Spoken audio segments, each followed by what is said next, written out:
দয়াল আল্লাহ রে তুমি আমায় রহম করো না। মাবুদ মাওলা রে তুমি আমায় ক্ষমা করো না। তুমি রহমান তুমি রহিম তুমি মেহেরবান দয়াল আল্লাহ রে তুমি আমায় ক্ষমা করো না। মতের যখন ওয়াদার হবে আজরাইল সে বুকে বসবে। মতের যখন ওয়াদার হবে আজরাইল সে বুকে বসবে। যতই কর অনয় বিনয় তবু তোমায় ছাড়বে না দয়াল আল্লাহ রে তুমি আমায় রহম করো না। রোগটাকে যখন নিয়ে যাবে মা জননী কতই কাঁদবে।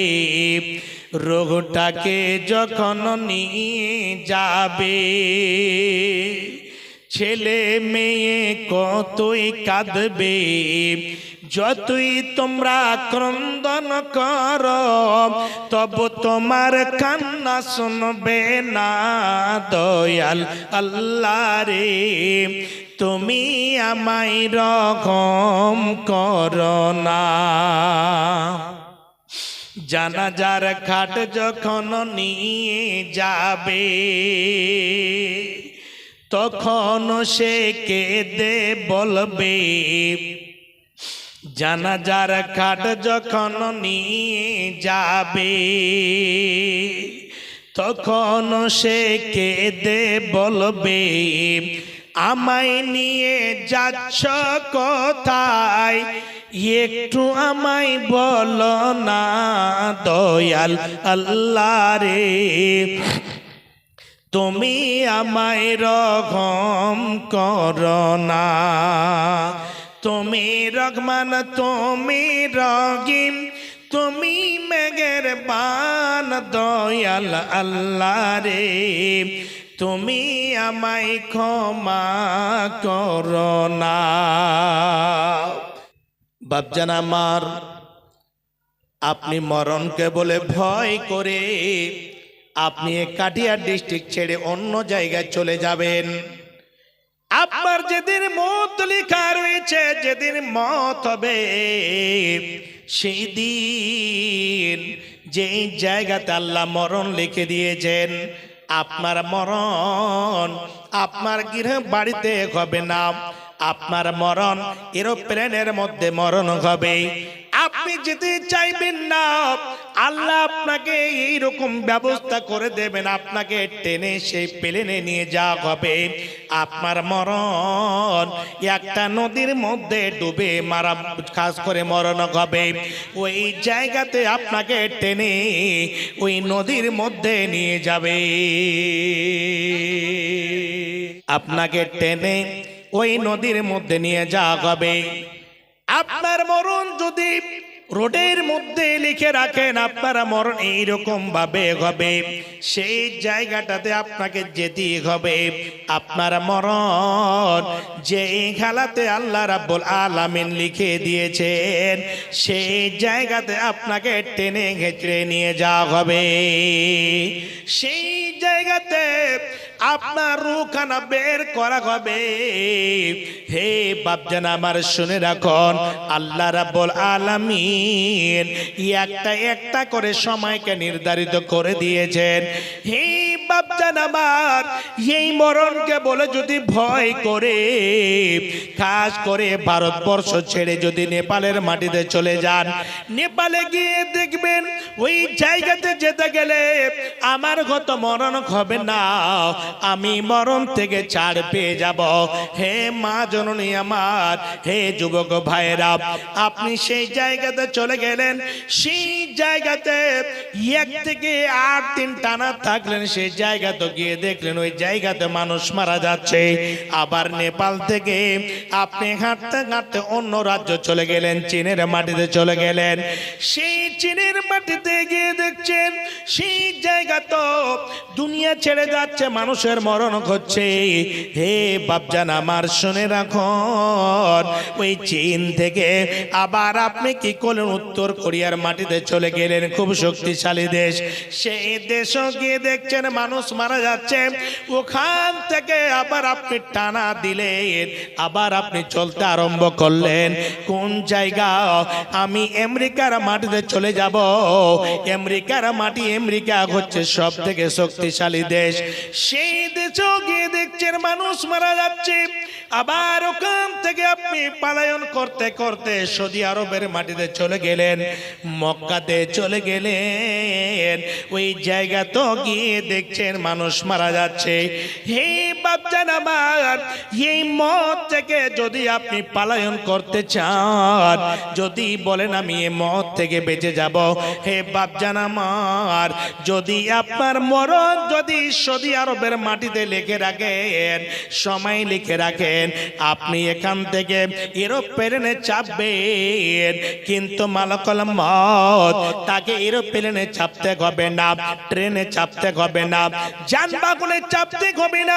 সময় ঘটে গেলে আপনি গিয়ে পৌঁছাবেন। আপনার মরণ যদি লিখে থাকে গেরাবাড়ি চোখের মধ্যে হবে, তার আগে আপনি যে পৌঁছেননি তার আগে মালাকুল মউত গিয়ে উপস্থিত রয়েছে। বাপজান, এই মওতটাকে বলে যদি আমরা ভয় করতাম, তাহলে আজকে এই যে পশুর মতো চলছে, এই পশুর মতো মানুষ চলতো না। সময় যখন আসবে, এই সময়, এই দুনিয়া, এই ঘর বাড়ি অট্টালিকা, মওত এমন একটা জিনিস। হে বাপজান আমার, মওত এমন একটা জিনিস, জীবনে মানুষকে একবারই আসবে। হে বাপজান আমার, আপনি কত সাজগুজ করে ঘর বাড়ি করলেন, ছেলে মেয়েকে বাড়িতে রেখে আপনি প্রবাসে চলে গেলেন। সৌদি আরবে আপনি কত পরিশ্রম করে, কত খেটে নিজের মাথার ঘামকে পায়ে ফেলে আপনি টাকা ইনকাম করে বাড়িতে পাঠিয়েছেন। ছোট বাচ্চা একটা স্ত্রীর পেটে, ওই বাচ্চাটা নিজের বাপকে দেখতে পায়নি, বাপের চেহারাটা দেখতে পায়নি। আবার ওই বাবা 5 বছর টানা সৌদি আরবে থেকে, প্রবাসে থেকে টাকা ইনকাম করে, মাসে মাসে টাকা পাঠিয়ে বাড়ি করলো, গাড়ি করলো, সবকিছু করলো। হে বাপজান আমার, খাস করে স্ত্রীর অন্তরটা এত খুশি, হায়রে বাড়ি গাড়ি হয়ে গেল, অমুক মাসে আমার স্বামী বাড়ি ফিরে আসবে, এই ঘর বাড়ি জায়গা জমি দেখে কত খুশি হবে। হে বাপজান আমার, আল্লাহ রাব্বুল আলামিন এইরকম ভাবে মরণ রেখে দিয়েছেন। এইরকম একটা ঘটনা শুনেছিলাম যে এইরকম ভাবে খুশি হয়ে অন্তরটাকে এত বড় করে বাড়ি ফিরে আসছে, হায়রে ছেলে মেয়ের কাছে আমি যাব, ছেলে মেয়ের কাছে আমি দাঁড় হব, আমাকে আব্বা বলে ডাকবে, আমি কত তৃপ্তি পাবো। ওখান থেকে বের হয়ে খাস করে এয়ারপোর্টে এসে ফ্লাইটে বসে যখন নিজের এয়ারপোর্টে নামবে, ওই এয়ারপোর্টে নামার পরে আল্লাহ রাব্বুল আলামিন যে সময়টা নির্ধারিত করে রেখেছিলেন, এই দিকে বাড়িতে ভোজ ভান্ডার চলছে। 6 বছরের মাথায় আমার স্বামী বাড়ি আসছে, নিজের বাবাকে ডেকেছে, মাকে ডেকেছে, ভাই বোনদেরকে ডেকেছে, আত্মীয় স্বজন সবাই এসে বাড়িতে রান্না বান্না করেছে। 2 ঘন্টার মধ্যে আমার স্বামী বাড়ি ফিরে আসবে, এই আশা নিয়ে যখনই এইরকম ভাবে সব বাড়িতে কাজকর্ম চলছে, আল্লাহ রাব্বুল আলামিনের অর্ডার, আল্লাহ রাব্বুল আলামিন এই কথাটা দেখলেন না, ছোট ছোট বাচ্চারা কান্না করবে, বাড়িতে রান্না বান্না চলছে, এইরকম ভাবে মানুষগুলো হতাশা হয়ে যাবে, সেই দিকে লক্ষ্য করলেন না। সময় লিখে দিয়েছেন নিজের এয়ারপোর্টে, আপনার কলকাতা হোক বা আপনার এইরকম খাস করে বাগডোগরা হোক, এই এইরকম ভাবে এয়ারপোর্টে নেমেছে, নামার পরে বসে যে ওখান থেকে আবার গাড়ি করে বাড়ি আসবে, এই চেয়ারে বসার পরে দ্বিতীয়বার আর শ্বাস পায় না। চেয়ারে বসেছে, চেয়ার থেকে আর ওঠার কোনো সুযোগ নাই। সারা জীবনের মতো সেই জায়গাতে ঘুম দিয়ে দিল। প্রশাসনেরা এসে তার এইরকম ভাবে পাসপোর্ট চেক করে কোথায়কার রয়েছে, এই লোকটি কোথায়কার কোন জায়গা থেকে এসেছে, এইরকম ভাবে সবকিছু চেক আপ করার পরে বুঝতে পারলো এই লোকটি হচ্ছে কাটিয়ার ডিস্ট্রিক্টের, এই লোকটি হচ্ছে পূর্ণিয়া ডিস্ট্রিক্টের। এই জায়গাতে থানাতে যোগাযোগ করা হলো, এখানে খাস করে প্রশাসনের সাথে যোগাযোগ করা হলো। যোগাযোগ করে ওই যে 4 চাকাতে বাড়ি আসবে কেন, এই লোকটিকে অ্যাম্বুলেন্সে করে এইরকম ভাবে গলিতে গিয়ে যখন গাড়ি দাঁড় হয়েছে, এদিকে কত খুশিতে প্রফুল্ল হয়ে আছে, আনন্দ ভোগ করছে। যখনই দেখেছে যে জায়গাতে 4 চাকা নয়, স্করপিও নয়, এইরকম অ্যাম্বুলেন্স থেকে লাশ বের হচ্ছে, সঙ্গে সঙ্গে একটা কথা বলুন, ছেলে বিয়ে আত্মীয় স্বজন সেই জায়গাতে হার্ট অ্যাটাক করে মারা যাবে কিনা, এইরকম দুঃখ নিয়ে হেই বাপজান আমার, হে মা জননীরা, আল্লাহ রাব্বুল আলামিন যদি এরকম সময় লিখে দিয়ে থাকেন, যতগুলো প্রাণী পৃথিবীর বুকে এসেছে ওই সমস্ত প্রাণীকে সময় একেবারে সময়ে মতের সাথে নিতে হবে। এইরকম দাস নিয়ে লাশটাকে নিয়ে বাড়িতে গেল, ছোট ছোট বাচ্চারা আব্বা আব্বা বলে কান্না করছে। নিজের মা বাবা ছেলে এইরকম ভাবে বাইরে 6 বছর টানা থেকে বাড়িতে আসলো, জিন্দা মুখখানা দেখতে পেল না, এইরকম ভাবে দুনিয়া ছেড়ে চলে গেল। হে বাপজান আমার, এমন একটা দেশে চলে গেল যেই দেশ থেকে আর জীবনে ফিরে আসবে না। সৌদি আরব গিয়েছিল, ফিরে এসেছে। আপনার যে কোনো দেশে গিয়েছে ফিরে আসার সুযোগ রয়েছে, কিন্তু শুনুন, মতের স্বাদ যেদিন গ্রহণ করে নেবে, দ্বিতীয় চান্স আবার ঘুরে যাওয়ার ফিরে আসার কোনো চান্স থাকবে না। এর নাম হচ্ছে মওত, এর নাম হচ্ছে মরণ। একদিন যদি কেউ চেখে না, আর তার কোনো ঘুরে আসার কোনো সুযোগ থাকবে না। বাপজান আমার, আল্লাহ রাব্বুল আলামিন তার জন্য বলছেন, বান্দারে, প্রত্যেক প্রাণীর আমি মরণ রেখেছি, তাদেরকে স্বাদ গ্রহণ করতে হবে, তিতা হোক বা মিঠা হোক, মন চাক বা না চাক। এইরকম ভাবে সময় হতে গেলে তাদের আগাদিকে মালাকুল মউত গিয়ে হাজির হয়ে যাবে। সেই সময় ছেলে মেয়ে কত দুঃখ নিয়ে কান্না করবে, ডুকরে ডুকরে কান্না করবে। হে বাপজান আমার, সেই দিন মালাকুল মউত গিয়ে আপনার সেকেন্ড লাগবে না, আপনার আত্মাখানা বের করে নিয়ে চলে যাবে। একদিন তোমায় মরতে হবে, তুমি ভুলে যেও না, হবে মাটির বিছানা গো তোমার আসল ঠিকানা। একদিন তোমায় মরতে হবে, তুমি ভুলে যেও না,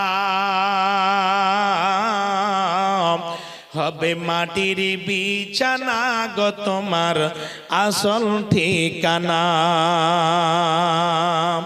গাড়ি বাড়ি কিছুই তোমার সঙ্গে যাবে না, হবে মাটির বিছানা গো তোমার আসল ঠিকানা।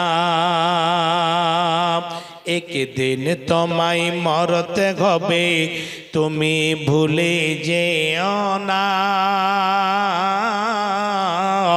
হবে মাটির বিছানা গো তোমার আসল ঠিকানা। গাড়ি বাড়ি টাকা কড়ি কিছুই রবে না, হবে মাটির বিছানা গো তোমার আসল ঠিকানা। আজরাইল ফারিস্তা যেদিন হাজির হইবে এসে, চল চতুরই যতই করো জানবের হইবে শেষে।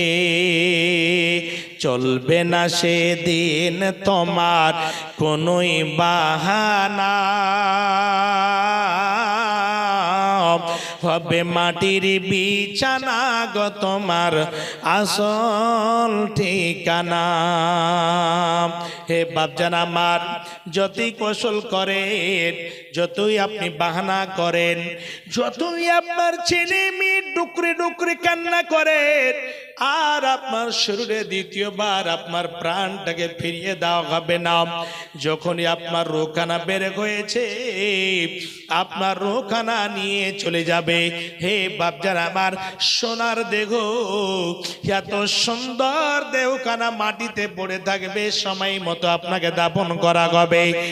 এই মাটির মধ্যে আপনার সোনার দেহটাকে এইরকম ভাবে কিড়া মাকুড়াতে খেয়ে খেয়ে খেয়ে খেয়ে যার যার যার যার করে দেবে।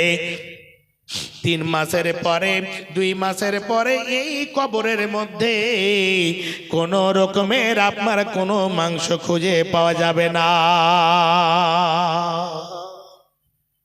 সে কবরকে নিয়ে একটু চিন্তা করেছেন? আজকে আপনি জীবিত আছেন, আমরা জীবিত আছি, এমন একটি কবরে যেতে হবে, এমন একটি ঘরের মধ্যে যেতে হবে, যেই ঘরের মধ্যে কোনো গেট নাই, কোনো দরওয়াজা নাই, সেই ঘরের মধ্যে কোনো লাইট বাতের কোনো এরকম ব্যবস্থা নাই, সেই ঘরের মধ্যে কোনো রকমের সঙ্গী সাথের ব্যবস্থা হবে না, সেই ঘরের মধ্যে আপনার কোনো বিছান কেদার ব্যবস্থা থাকবে না, সোফা সেটের ব্যবস্থা থাকবে না। ধনী হন, গরিব হন, আপনি প্রধানমন্ত্রী হন, রাষ্ট্রপতি হন, মুখ্যমন্ত্রী হন, আপনি IAS IPS হন, আপনি যেই কোনো শ্রেণীর মানুষ হোক না কেন, যখনই মরণ হবে একটা সাদা কাপড় পরিয়ে দিয়ে আপনাকে নিয়ে গিয়ে দাফন করে দেবে। এই কথা বলবে না, এটা হচ্ছে সব থেকে ধনী মানব, এটা হচ্ছে প্রধানমন্ত্রী, সোনার কবর দিয়ে দাও, একে খুব দামি কাপড় দাও, এইরকম হবে না। সবারই জন্য একটা সাদা কাপড় হবে, এই সাদা কাপড় দিয়ে আপনাকে গুটিয়ে সুন্দর করে গোসল স্নান করিয়ে দিয়ে জন্মের মতো আতর গোলাপ দিয়ে আপনার সুন্দরভাবে লাশটাকে বের করে নিয়ে জানাজার সালাত আদায় করে আপনাকে দাফন করে বাড়ি ফিরে আসবে। হে বাপজান আমার, আল্লাহ পাকের নবী বলেন, মানুষ যখন মারা যায় তার সঙ্গে 3খানা জিনিস যায়। 1 নম্বরে হলো তার সঙ্গে মাল মাতা, অর্থাৎ খাটলি, তার কেথা বিছান যত যা জিনিস কিছু আছে, কোদাল টোদাল যা কিছু আছে যায়। 3 নম্বরে তার সঙ্গে তার আমল যায়। 3 নম্বরে গ্রামের মানুষ, আত্মীয় স্বজন সবাই তাকে দাফন করার জন্য যায়।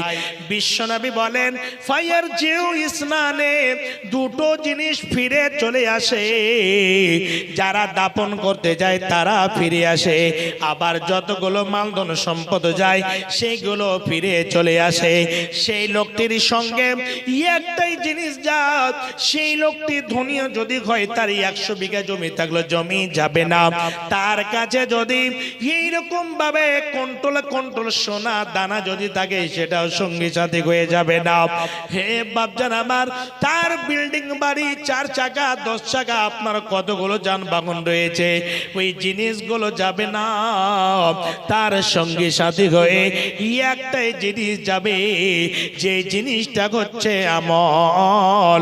ওয়ায়াবকা ওয়াহিদুন আমালহ, বিশ্বনবী বলেন তার সঙ্গী সাথী হয়ে তার আমল যাবে।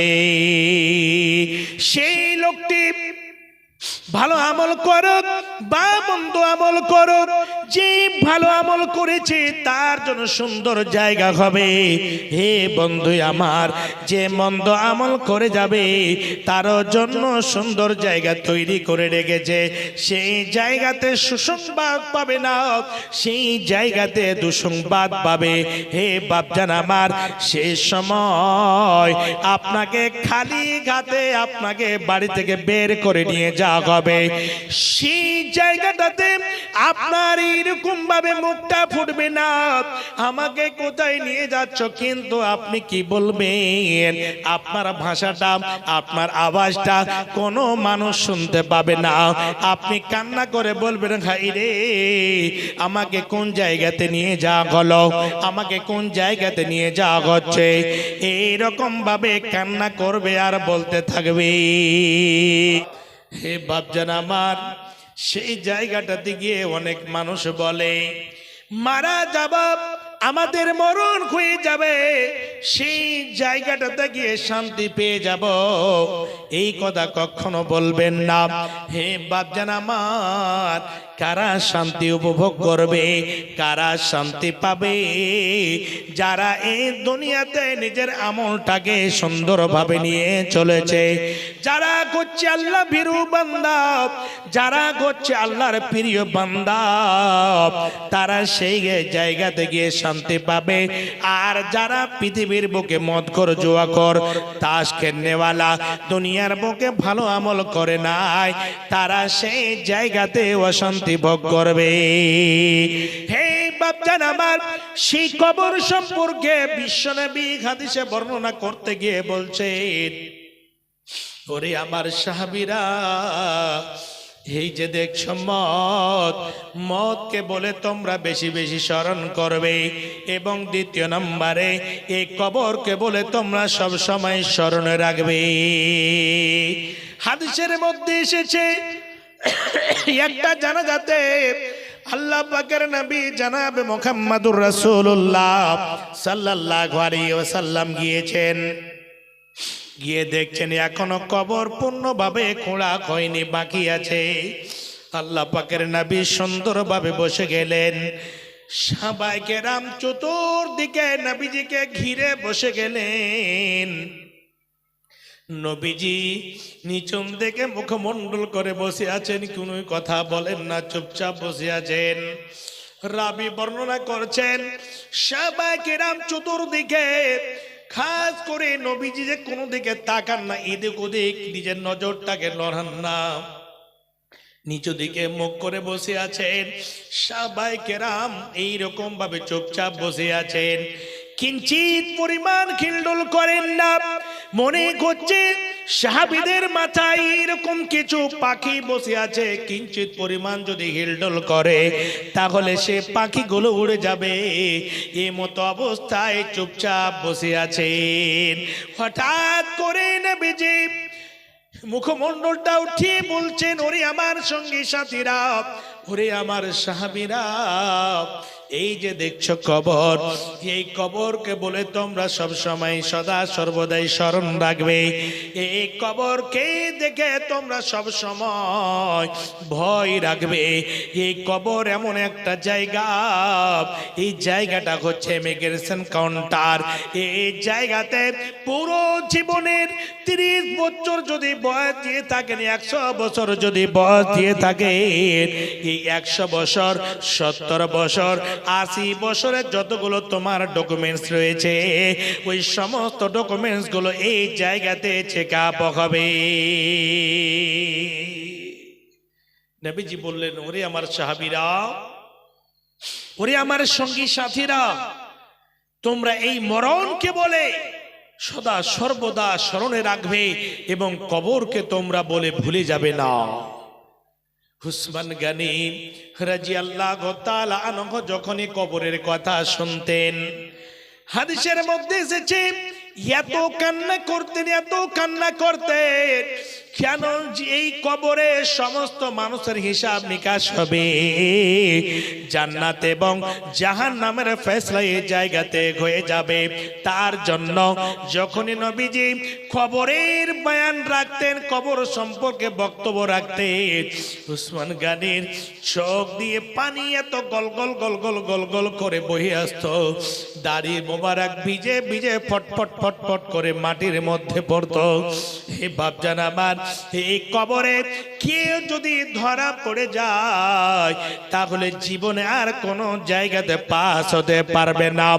আর যদি কেউ এই কবরের মধ্যে যদি পাস হয়ে যায় তাহলে আর কোনো জায়গাতে ধরা খাবে না।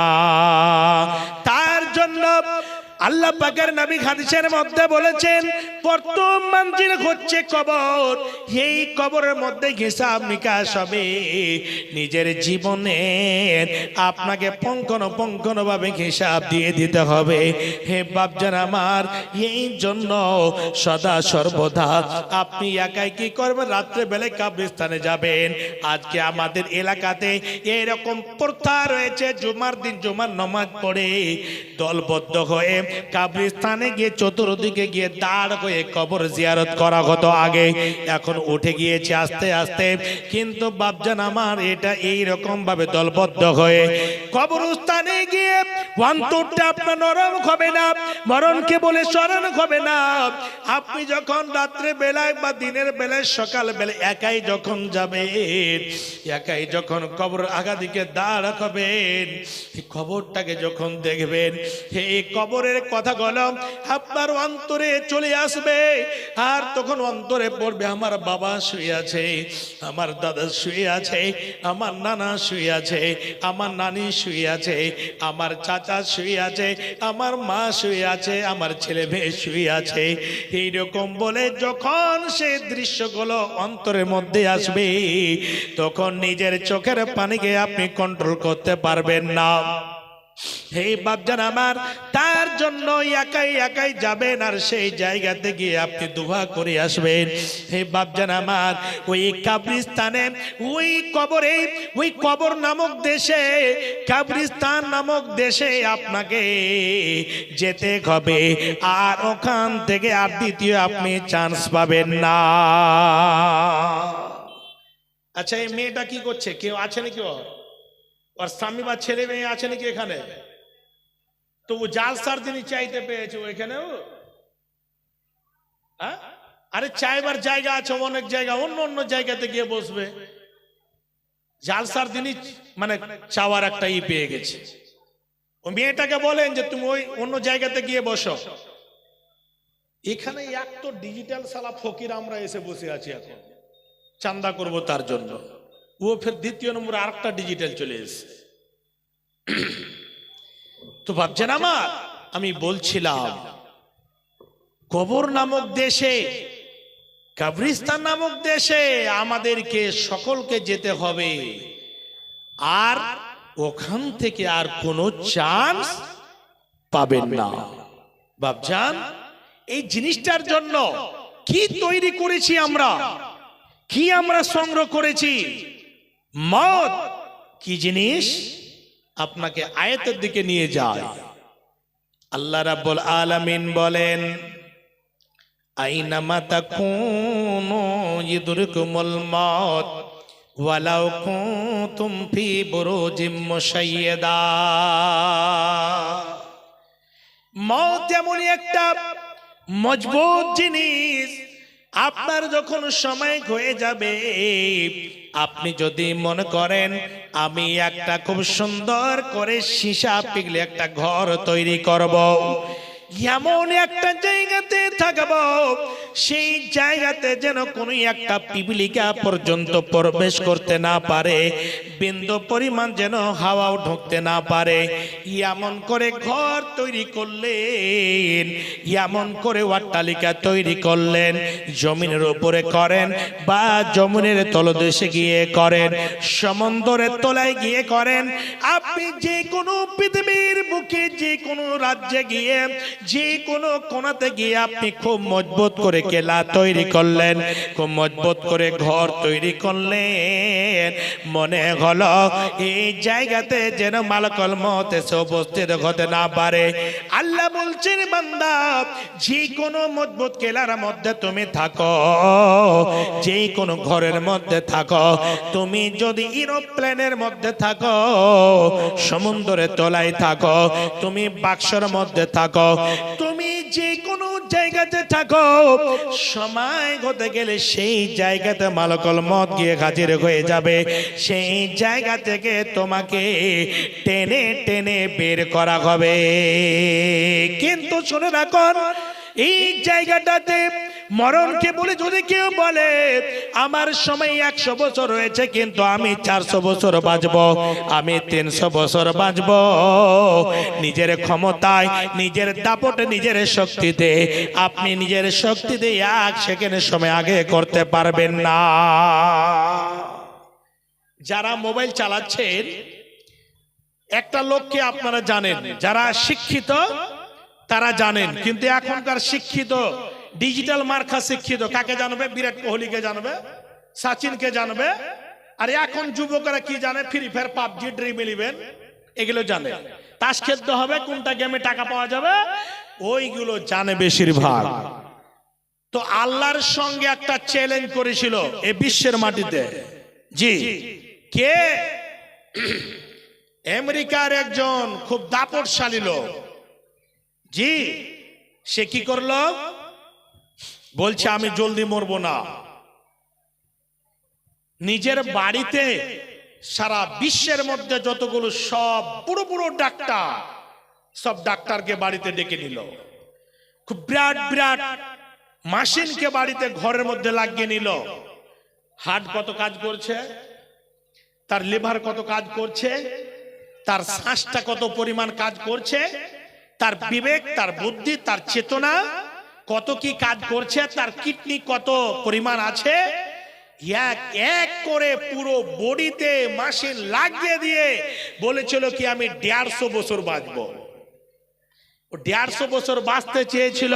ও মিস্টারটার নাম কি আপনারা জানেন? বলতে পারবেন ভাই? বাবা রে, আছে মাশাআল্লাহ। ওই মিস্টার, ওই বন্ধুর নাম হচ্ছে মাইকেল জ্যাকসন। ও বলেছিল আমি 150 বছর বাঁচবো, তার আগে আমি মরবো না। আল্লাহ বলছেন মাকারো মাকার আল্লাহ। হে, তুই কি করছিস রে খেপা? ধুলোর ঘরে সন্ধ্যাবেলায় ভেঙে টেঙে চলে গেলি? হ্যাঁ, আল্লাহ রাব্বুল আলামিন তার মেশিনকে ফেল করে দিলেন। সময় যখন আসবে আপনার 4 চাকার ব্রেকও কাজ করবে না, আপনার স্টিয়ারিংও কাজ করবে না, আপনার বিবেকও কাজ করবে না। পুরো বডিতে একটা একটা করে বিরাট বিরাট মেশিন লাগিয়ে রেখেছে। ওই মেশিন গুলো আর কোনো কাজ করে না। পালস কত কাজ করতো, এ পালসের কাজও দেখায় না। হার্ট কত পরিমাণ কাজ করতো, হার্টও দেখায় না। কোন রকমের শরীরের মধ্যে কি আছে না আছে কিছু দেখায় না।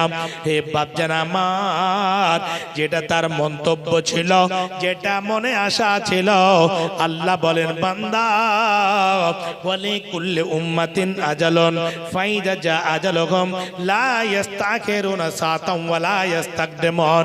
আল্লাহ বলেন বান্দারে সময় হিসাবে আমি মরণ লিখে দিয়েছি। সময় যখন চলে আসবে লা ইস্তাখিরুনা সাআতাম ওয়া লা ইস্তাকদিমুন, 1 সেকেন্ডের সময় আগেও হবে না পিছও হবে না। আরে মাইকেল, তুই 150 বছর বলছিস? 1.5 সেকেন্ড তোর বাবার ক্ষমতা থাকলে আমার কাছে নিয়ে দা, আগেও হবে না পিছও হবে না। তারপরে ভাবছেন আমা এই কথাটা যদি বিবেকে না আসে, তারপরেও যদি আমাদের বিবেকের তালা যদি না খুলে, তাহলে পারে কিছু করার আছে, কিচ্ছু করার নাই। এই দুনিয়াতে শক্তিশালী হয়ে যদি কেউ বাঁচতে থাকতো, বেঁচে থাকতো, ফিরাউনকে দুনিয়া ছেড়ে যেতে হতো না। ধনী হয়ে যদি কেউ বাঁচতে পারতো, তাহলে কারণ দুনিয়া ছেড়ে যেত না। কারণের ধন সম্পদ এত ছিল যে মালধন সম্পদ থেকে জাকাত ওসুর কিছুই বের করতো না। আল্লাহর অর্ডার হলো, মুসা গিয়ে বলো তাকে। গিয়ে যখন বলছে এত মেহনত করে পেয়েছি আর জাকাত বের করব? আল্লাহ রাব্বুল আলামিন বলে দিলেন, ওকে বলে দে, দুয়াতে তোর মাল হয়েছে, দুয়াতে তোর মাল বরবাদ হয়ে যাবে। হয়ে গেল। সমস্ত সৈন্যকে নিয়ে মালধন সম্পদ এত হলো যে তার যে সওয়ারির উপরে বসেছিল, সওয়ারি সহ, সেই ঘোড়া সহ তাকে আল্লাহ রাব্বুল আলামিন মাটিতে গেড়ে দিয়েছে। কিয়ামত পর্যন্ত মাটিতে ঢুকতে আছে, কিয়ামত পর্যন্ত কারণ মাটিতে ঢুকতে থাকবে। জি, তো দুনিয়াতে কেউ মালধন সম্পদ ওয়ালা হয়ে যে বেঁচে যাবে এই কথাটা নাই। কেউ যদি শক্তি নিয়ে বাঁচত তাহলে পরে ফিরাউন দুনিয়া ছেড়ে যেত না। এইরকম ভাবে কেউ যদি সুন্দর হয়ে বেঁচে যেত তাহলে আমাদের আল্লাহু আকবার হাদিসের মধ্যে যতগুলো এসেছে যে আল্লাহ রাব্বুল আলামিন হযরত ইউসুফ আলাইহিস সালামকে সৌন্দর্য দিয়েছিলেন। কোরআনের মধ্যে এসেছে যে তার সৌন্দর্য দেখে জুলেখা এত পাগল হয়েছিল যে কি বলবো। তার উপরে একটা মিথ্যা অপবাদ দিয়ে, তোহমাত দিয়ে ইউসুফকে যখন বলল যে তোমাকে আমার সঙ্গে সময় দিতে হবে, তখন ইউসুফ আলাইহিস সালাম বলেছিলেন, ইউসুফ একজন নবী, তার বাবা নবী, আরো নবী ওর খানদানে, এত নবী যে কি বলবো। ইউসুফকে আপনার কুমাতে ফেলা হলো, কুমা থেকে উঠিয়ে নিয়ে বিক্রি করা হলো, আর বিক্রি করার পরে বাড়িতে কৃতদাস নকর চাকর হয়ে থাকতে লাগলো। ওই ইউসুফ আলাইহিস সালামকে আল্লাহ রাব্বুল আলামিন কি ভালোবাসেন না? প্রেম প্রীতি কি আল্লাহ ওর সাথে রাখেন না? তবে ওর বাড়িতে থাকতে থাকতে তার সৌন্দর্য দেখে জুলেখা পাগল হয়ে গেল, আর হয়ে বলছে তোমাকে আমার সঙ্গে সময় দিতে হবে। দেখেন আল্লাহ রাব্বুল আলামিন তাকে ভালোবাসেন কিনা তার প্রমাণ। ইউসুফ আলাইহিস সালামকে ওই জিনা নামক জঘন্য নিকৃষ্ট কাজ থেকে, কর্ম থেকে ইউসুফ আলাইহিস সালামকে বাঁচিয়ে নিলেন। ইউসুফ বলছেন আমি আল্লাহকে দেখে ভয় করি, আমি এই জায়গাতে জীবনে আমার জীবনগুলো আমি যেতে পারি না। লম্বা ঘটনা রয়েছে, শর্ট করে বলছি। ইউসুফ আলাইহিস সালামের উপরে তখন মিথ্যা অপবাদ দিয়ে দেওয়া হলো, মিথ্যা অপবাদ দিয়ে তাকে জেলে বন্দি করে দেওয়া হলো। টানা 1 নয় 2 নয় 7 বছর ইউসুফ আলাইহিস সালাম জেলে কাটালেন। আল্লাহ রাব্বুল আলামিন ভালোবাসেন, ইউসুফ আলাইহিস সালামকে জেনা থেকে বাঁচালেন। ইউসুফ আলাইহিস সালামকে সৌন্দর্য আল্লাহ দিয়েছিলেন, এই কথাটা বলতে চাচ্ছিলাম। সৌন্দর্য পেয়ে তাকে দুনিয়া ছেড়ে যেতে হয়েছে। আমাদের শেষ নবী মুহাম্মদুর রাসূলুল্লাহ সাল্লাল্লাহু আলাইহি সাল্লাম সম্পর্কে হাদিসের মধ্যে পুরো ব্যাখ্যা এসেছে। কতটা লম্বা ছিলেন, কত সাদা ছিলেন, কিরকম ছিলেন, মোটা ছিলেন না শর্ট ছিলেন, কেমন বডি ছিল, কত সুন্দর ছিল। একজন সাহাবী নবীজিকে দেখছেন এবং চন্দ্রকে দেখছেন, আর দেখতে দেখতে এরকম করে বলছেন, ওয়াল্লাহি আল্লাহর কসম করে বলছি, আপনাকে আল্লাহ যতটা সৌন্দর্য দান করেছেন, এই সৌন্দর্য আপনাকে আল্লাহ যতটা দিয়েছেন চন্দ্রকে আল্লাহ দেননি। এই কথাটা বলেছিলেন। আল্লাহু আকবার। সৌন্দর্য নিয়ে যদি বেঁচে থাকতো তাহলে আমাদের শেষ নবী মুহাম্মদুর রাসূলুল্লাহ সাল্লাল্লাহু আলাইহি সাল্লাম দুনিয়া ছেড়ে যেতেন না। সমস্ত নবী রাসূলকে যেতে হয়েছে, সমস্ত সাহাবীদেরকে যেতে হয়েছে, মরণের স্বাদ গ্রহণ করতে হয়েছে। প্রত্যেক মানুষকে, প্রত্যেক প্রাণীকে এই মতের স্বাদ গ্রহণ করতে হবে, মতের স্বাদ গ্রহণ করতে হবে। এই দুনিয়াতে কেউ বাঁচতে আসেনি, আর দুনিয়াতে কেউ বাঁচতে পারবে না। ওই জায়গাটাতে গিয়ে আবার দুটা দল হয়ে যাবে। আপনি কতটা আমল করলেন, কতটা আমল করলেন না। আল্লাহ রাব্বুল আলামিন কোরআনের মধ্যে ঘোষণা দিয়েছেন ফাম্মা মান সাকুলাত মাওয়াজিনুহু ফাহুয়া ফি ঈশাতির রাদিয়া, যার আমলটা ভারী হয়ে যাবে তারা আল্লাহ রাব্বুল আলামিন দেখে তাকে নিয়ে রাজি খুশি হয়ে যাবেন এবং তাদের জন্য রয়েছে জান্নাত, তাদেরকে জান্নাতের মধ্যে দেবেন।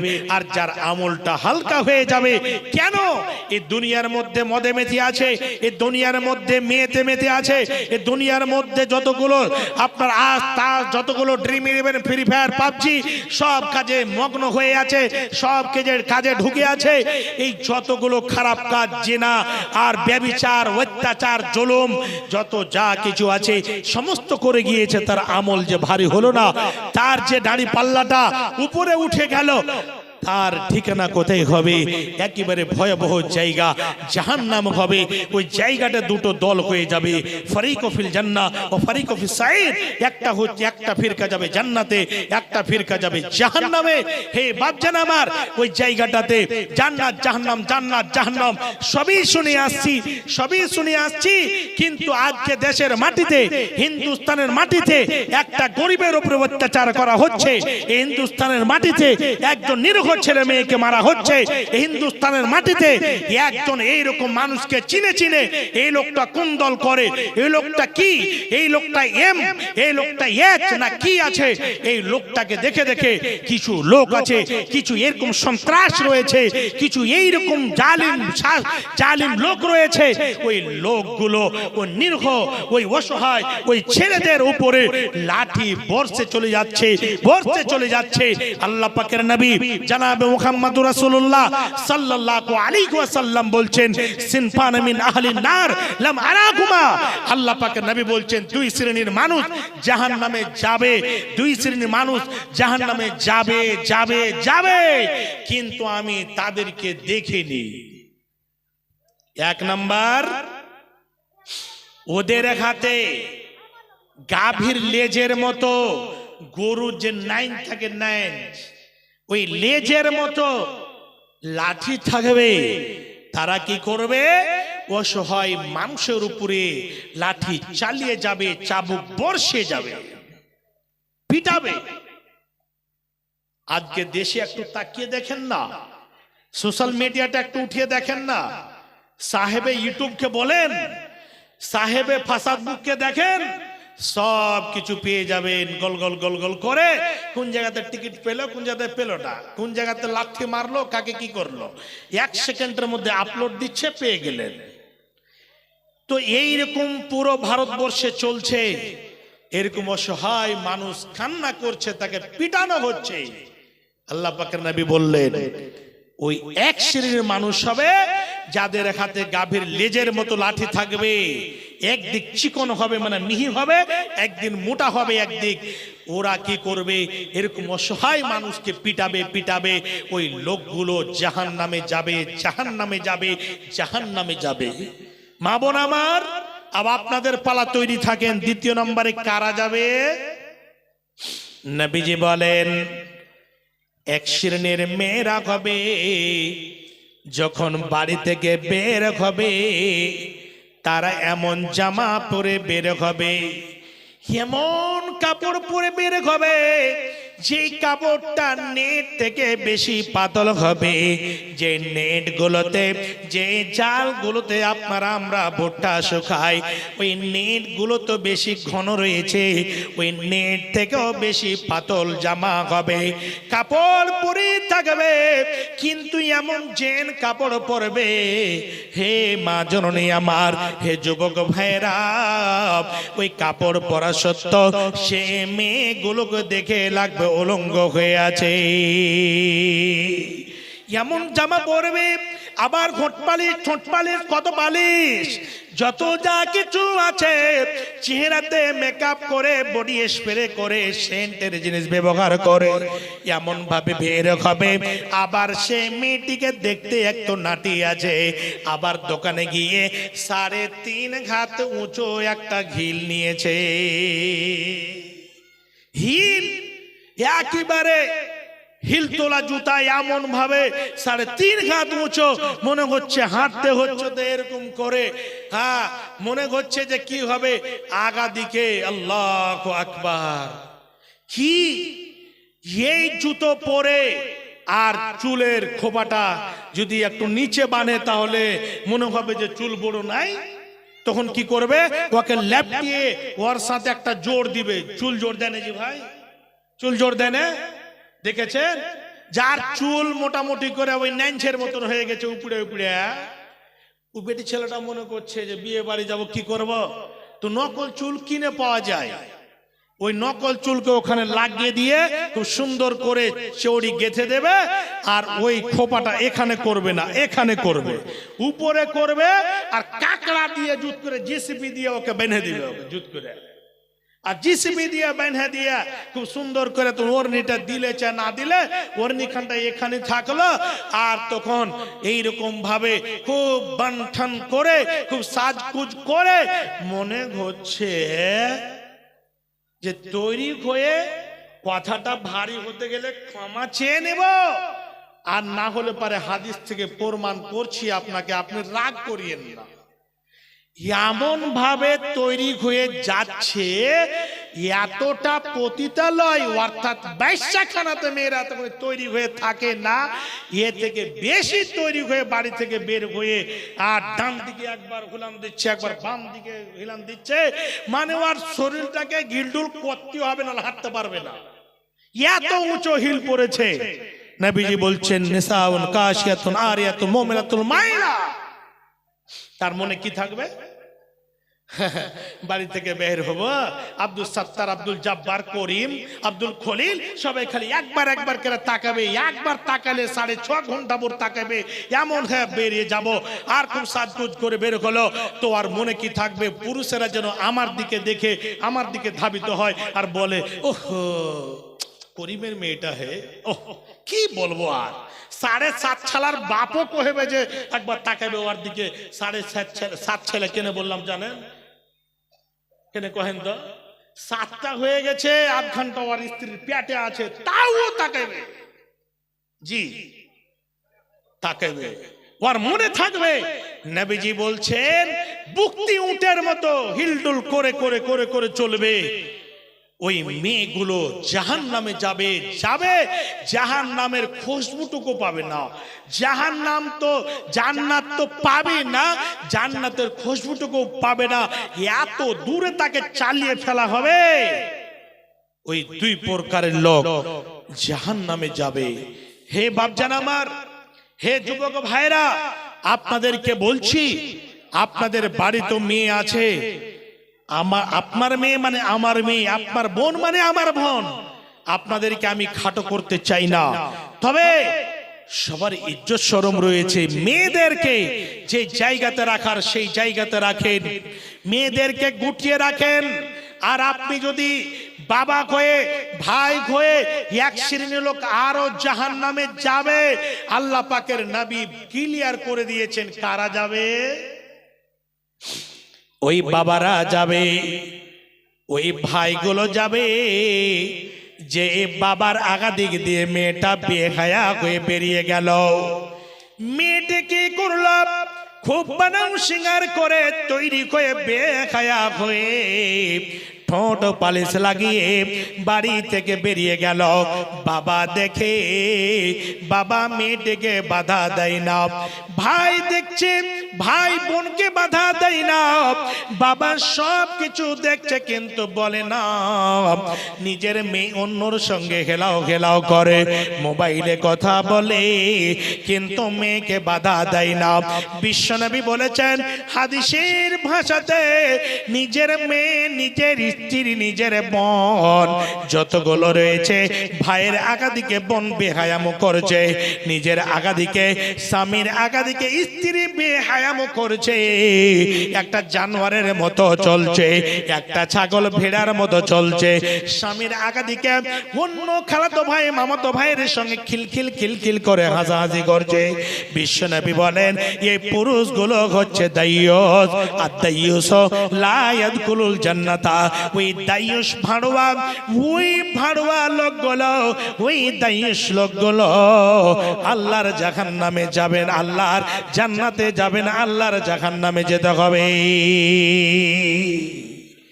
জাহান্নামে যেতে হবে। জান্নাতের একটুকু খুশবুও পাবে না। কে যাবে? দাইয়ুস যাবে, ভাড়ুয়া যাবে। ভাড়ুয়া তাহলে একটু দিলে হাত দিয়ে দেখে নিবেন, যারা যারা আছে একটু তো দিয়ে দেখে যে কেমন কি করেছে, আমার বাড়িটা কেমন ভাবে চলছে। আর যে আপনার মেয়েটা বেরিয়ে গেল, খুব একদম সিঙ্গারদানি করে কলেজে যাবে, স্কুলে যাবে, আর রবিবারের দিন, আজকে রবিবার না হাজি ভাই, আপনাদের কাটিয়ারে রবিবারে স্কুল কলেজ খোলা থাকে? থাকছে? ভালো ভালো দোকান খোলা থাকে না, রবিবারের দিন ছুটি কাটায়। তো রবিবারের দিন একটা পাগলা বাপকে পেয়েছে আর মাকে পেয়েছে। মাগে রবিবার আছে কিন্তু টিউশন পড়ছিল, তো গত সপ্তাহে কয়দিন কামাই হয়ে গেছে, তো আজ টিউশনে যাব না, ওই মাস্টার সাহেব আসেনি, তো স্কুলে ডেকেছে। রবিবারের দিন স্কুলে ডেকেছে, স্যার ডেকেছে, স্যার। আর ওকে যদি নুন গুণ না দিয়ে টেনে দেওয়া যায় আর রা লাগিয়ে দেয় তো অন্য কিছু হয়ে যাবে নাকি, বলো না? ডাকলো, বেচারা শিক্ষিত নয়, অশিক্ষিত মা বাবা কি জানে রবিবারে কে ডেকেছে না ডেকেছে, অহরহ মোবাইলে দেখতে পাওয়া যাচ্ছে। স্যার কেনে ডাকবে, এইদিকে বাসে বসে ওই স্যারের সঙ্গে না মাইকুল স্যারের সঙ্গে না সাইকুল স্যারের সঙ্গে বাসে বসে আপনার চলে গেল কোথায়? হাজার দুয়ারি ঘুরতে। হাজার দুয়ারি মুর্শিদাবাদে সিরাজউদ্দৌলা তৈরি করেছিল, আর ওখানে একটা পার্ক আছে, যে পার্কের নাম হচ্ছে মতিঝিল পার্ক। ওই পার্কে ঘুরে বেড়েছে আর ফেসবুকে ফটো একদম তুলে জুত করে ছেড়ে দিয়েছে। এদিকে কাটিয়ার আর পূর্ণিয়ার লোক দেখছে, সঙ্গে সাথে বন্ধু বান্ধব, ছেলের মেয়েটার ভাইয়ের বন্ধু যা আছে, বলছে হ্যাঁ হ্যাঁ তোর বহিন কোনটা আছে কেনে? আমার বোন তো বান্ধবীর বাড়ি, বলছে স্কুল থেকে বান্ধবীর বাড়ি যেতে চেয়েছে, বান্ধবীর বাড়িতে বান্ধবী না বান্ধবা হে অমুক জায়গাতে দেখেন ফেসবুকে ফটো ছাড়া আছে। এতগুলো সমাজে কুলাঙ্গারি চালু হয়েছে এই সমাজে। আল্লাহু আকবার। কোন জিনিস যে আপনি লুকিয়ে রাখবেন, আল্লাহর ওয়াস্তে আপনি লুকিয়ে রাখতে পারবেন না। কোথায় গেল, কোথায় না গেল, ইজ্জত পেল না বেজ্জত পেল। আলামিনের যদি খাস করে বিধানকে মেনে চলে তাহলে ইজ্জত পাবে, আর বিধানকে যদি না মানে তাহলে বেজ্জত হতে হবে আর দুনিয়া ছেড়ে যেতে হবে। শত শত মেয়েদেরকে কি করা হলো? ফাঁসিতে ঝুলিয়ে দেওয়া হলো। তার ইজ্জতকে লুণ্ঠন করে, ইজ্জতকে লুটে গণধর্ষণ করে ওই মেয়েগুলোকে কি করা হলো? রেলের পেট্রোলে ফেলে দেওয়া হলো, গাছে লটকে দেওয়া হলো, পানির মধ্যে ফেলে দেওয়া